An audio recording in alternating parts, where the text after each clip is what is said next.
The first key was made of metal that was cold and heavy, and it was able to open a blast door that had not moved in decades. A metaphorical key was the second key, which allowed them to unlock the door to their previous existence. Others saw a derelict mausoleum, a monument to a terror that was so powerful that it might ice the sun when Ed and Claire, though they prefer the more properly solid names of Edward and Clara, first saw the Titan II missile silo on the Kansas plains. However, Ed and Claire prefer the more suitably solid names of Edward and Clara.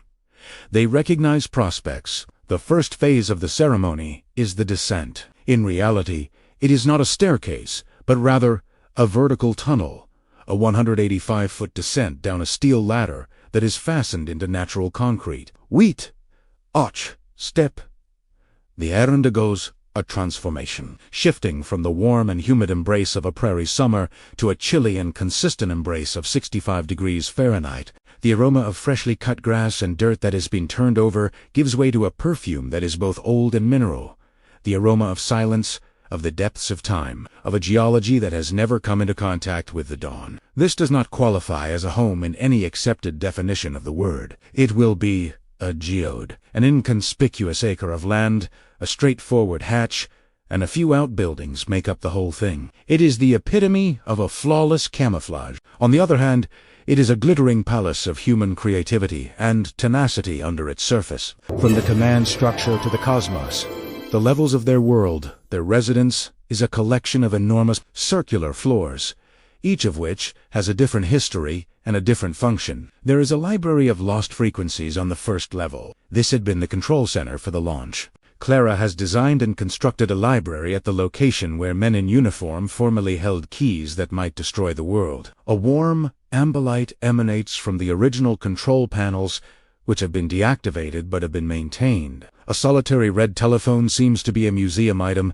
since it is positioned behind a glass dome. In a humorous tone, Edward says, "We don't answer that one," and his voice reverberates around the enormous, circular room. Because of the shelves of books that ascend the curving concrete walls, the only launchers that can be found here are those that are driven by the imagination. The garden under glass is the 12th level. A little farther down, in the quarters that were once occupied by the crew, Edward has created a miracle. Tomatoes mature under full-spectrum lead herbs, scent the air, and lettuce grows in hydroponic towers. All of these things happening simultaneously. The water that is used in this Eden comes from an emergency supply that is 30,000 gallons in capacity, and was once designed to keep a crew alive during the nuclear winter. The life that it supports now is of a more delicate type.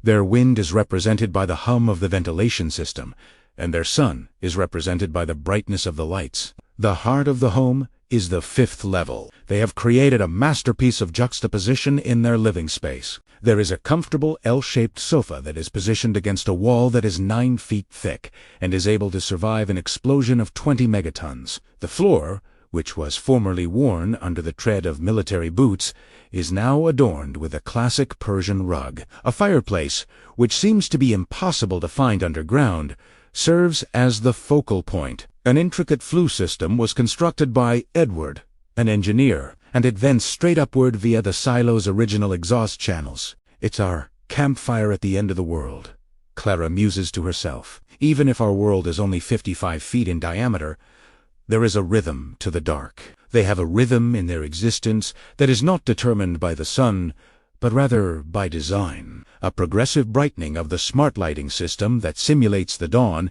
is referred to as sunrise, and it precedes the beginning of each morning. There is no traffic, and there is no noise pollution. The only sound that can be heard is a deep and almost hallowed quiet, which is only interrupted by the hushed hum of the air scrubbers and the reassuring hum of the generators in the distance. They are not concealing themselves from the world. Rather, they are making choices about how they see it. Clara, a historian, works in the utter silence. Her work centered on the precise time period of the Cold War that was responsible for the construction of her house. The maintenance of their stronghold is handled by Edward, who is an expert in practical matters. He is responsible for inspecting the diesel generators, monitoring the air filtration systems that have the potential to remove nerve gas from the environment, and caring to his underground garden. As opposed to being continuous, their link to the outer world is intentional. They ascend the ladder in order to experience the sensation of the rain on their faces, to tend to a little surface garden, and to see the night sky. One of the most fascinating paradoxes of their life is that the fact that they live 50 feet down has made them more sensitive to the sky than they have ever been before. On the surface, the sky above the prairie seems to be an endless, sparkling dome that is not obstructed by the lights of the city. Everything from the Milky Way to the stately motion of the planets is familiar to them, including every single constellation. An affection that is forged in concrete and steel. Why is it that they adore it? The novelty is not the issue. The philosophy is the issue. Edward says something to the effect of this place was built for worst-case scenarios. As his palm is resting on the chilly steel of a blast door, the whole of its ideology has been recycled by us. It is about resiliency and self-sufficiency in every system that is present here, including the water, the electricity, and the air. On the other hand, we do not have any concerns about the collapse of the external world. The pleasure of creating a universe that is wholly and completely our own lies at the heart of it. In the midst of the silence, Clara continues, "There is a weight to this place, a history." Her voice is gentle, yet forceful. There is a sense of it. However, it is not a burden that is crushing, one that is rooted in reality. As a result of our efforts, we have created a sanctuary of complete tranquility inside the memory of the greatest horror that mankind has ever experienced. We did not run away from life. Rather, we distilled and refined it. Every single day spent in this location is a deliberate decision to live a different sort of life. The construction of the silo incorporates their love tale into its fundamental rebar. The collaboration is founded on trust between both parties and a shared daring vision for the future. There is no place for pretense in a space where every resource is valuable and every system is depending on the others. The place where they eventually let out a breath is their house, which is a remnant from a period when mankind was holding its breath. In a bunker, they are not known to be survivors. The crypt's gardeners, the command center's librarians, and the deep's stargazers are all examples of occupations that fall under this category. Not only are they the quiet, victorious punchline to a very loud and terrifying joke, but they are also evidence that even the architecture of our greatest anxieties can be given a new foundation, one that is constructed not on fear, but on love. When seen from the outside, the feature that would be the most unsettling is the stillness. And lack of noise is not the same thing as a presence. Rather, it is a deep, velvety calm that is capable of absorbing sound. A book that is dropped does not reverberate. Rather, it thuds and is ingested. Clara was able to uncover a previously unknown facet of her own voice at this point. The quiet served as a canvas in the top chamber of the library. Down in the more remote and disused equipment levels, which are locations that even they are still gradually recovering, it turned into an instrument. She started singing, initially with apprehension, and then with an increasing sense of her voice took acquired an ethereal quality as a result of the silo, which was constructed to enclose the sound of a rocket motor. The curving concrete walls produced a natural reverb, a gentle resonance that was reminiscent of a cathedral, which contributed to the fact that her straightforward folk tunes seemed like a spectral choir. There were times when Edward would sit on the ladder in the dark, listening to her voice as it floated up from the depths. It was a phantom siren song that was intended for him personally. This was the moment when he realized that their house was more than simply a building. It was a creature in its own right. It reacted to what they said. Clara's happiness was heightened, and his own more realistic attitude was tempered as a result. In its own unique manner, the silo was responding to the song. Not so much was the past buried as it was incorporated into the present. They were not archaeologists. Rather, they were curators of a museum that was still in operation. The men who had kept vigil over Armageddon were found to have left behind echoes rather than ghosts when they were discovered. On a steel beam, there was a small pencil note that said, SDT Miller 12-hour shift. October 68. There was a worn patch on the concrete where a chair had been swiveling for years, for the purpose of monitoring consoles that were now plant stands. The Queen of Hearts was represented by a solitary, dusty playing card that was stuck under a wire conduit. This collection of relics was handled with utmost respect. These individuals did not represent the politics of the Cold War. Rather, They represented the humanity that was compelled to serve it. The notebook that Clara began was not about their own lives, but rather about the lives that had come before them. The names, the units, and the tailies were all researched by her. She was of the opinion that they had shown respect for the stillness that they had broken by simply acknowledging its significance. The men who were here, she informed Edward one evening as they were sitting by their underground hearth, they were chosen for their steadiness, their ability to hold unimaginable power without flinching.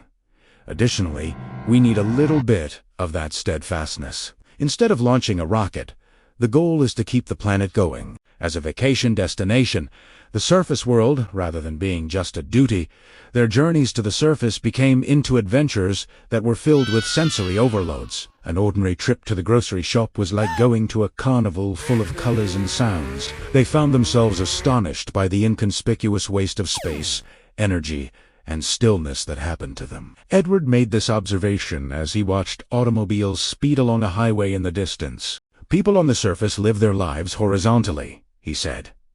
They disperse themselves. We live in a vertical orientation. We go to great depths. You develop an appreciation for resources in a manner that they never have to be appreciated. The sight of a rainstorm on the surface was both alarming and wonderful to see. They would be confined behind their 16th and blast door, and the wrath would be heard as a distant pounding that was muted around them. It was a constant reminder of the power that they were protected from, a force that made their own refuge seem much more valuable than it already did. No, they were not trying to avoid the storm. Rather, they were taking pleasure in it from the most privileged seat in the house. They started their most ambitious undertaking on the lowest level that was accessible, which was the very lip of the missile tube that had been used in the past. The enormous tube, which had been shut and was now empty, turned out to be a concrete neck that descended into complete darkness. Edward had a vision of art rather than one of practicality in this situation. Through the use of recycled industrial wires and a platform made of reclaimed grating, he constructed what he called a stargazer's platform. During the evenings when the sky was clear, they would winch up the enormous top gate that was counterweighted. This was an operation that seemed like they were revealing the clouds themselves. In the position of lying on the platform, dangling over the chasm below, they would stare upward through the hatch that was open. It was a flawless, razor-sharp circle of the night sky that was framed by the icy, black concrete. The outlook was breathtaking. It was like seeing through a telescope in reverse, a cosmic peephole. On the very first night that they were doing this, Clara murmured, "It's almost as if we're not really looking out at the universe. It's almost as if the whole cosmos is gazing us in the eye. We are the specimen that is contained inside the jar, one of the few joyful specimens." When the infrequent visitor did show up, the question that was usually asked was, "But what about children?" Their response reflected a great deal of thinking and was the result of serious and lengthy conversations. This place was built as a legacy for all of humanity. A desperate one, to be sure. Clara would continue to explain. Our legacy is distinct from others. The fact that you are able to transform the same thing that represents your anxiety into a location of complete tranquility is shown by this. That is the narrative that we intend to convey. In a sense, this silo is one of our children. We are the ones who are tending to it, and it is the one who is helping us. They had discovered the most profound secret of the silo, which was that its objective was never completely destruction. Preserving was the goal of this endeavor. One of the goals of the Pentagon was to protect a country. The only thing that Edward and Clara were doing was trying to maintain a more subdued and purposeful way of living. Rather than being abandoned, the objective had been refining. Their narrative is still being told. There are constantly fresh melodies for Clara to sing into the expectant stillness, but there are also new systems to keep up with, new levels to accomplish in a gentle manner, a castle that is not a defense, a deep well that delivers not water but perspective, and a tomb that holds more life than the world above, are all examples of the contradiction that constitutes their living environment. They are the silent guards of a second chance, living evidence that even the most profound foundations may be and that even from the bedrock of human strife, a strange and beautiful peace can blossom. They are the guardians of their own second chance.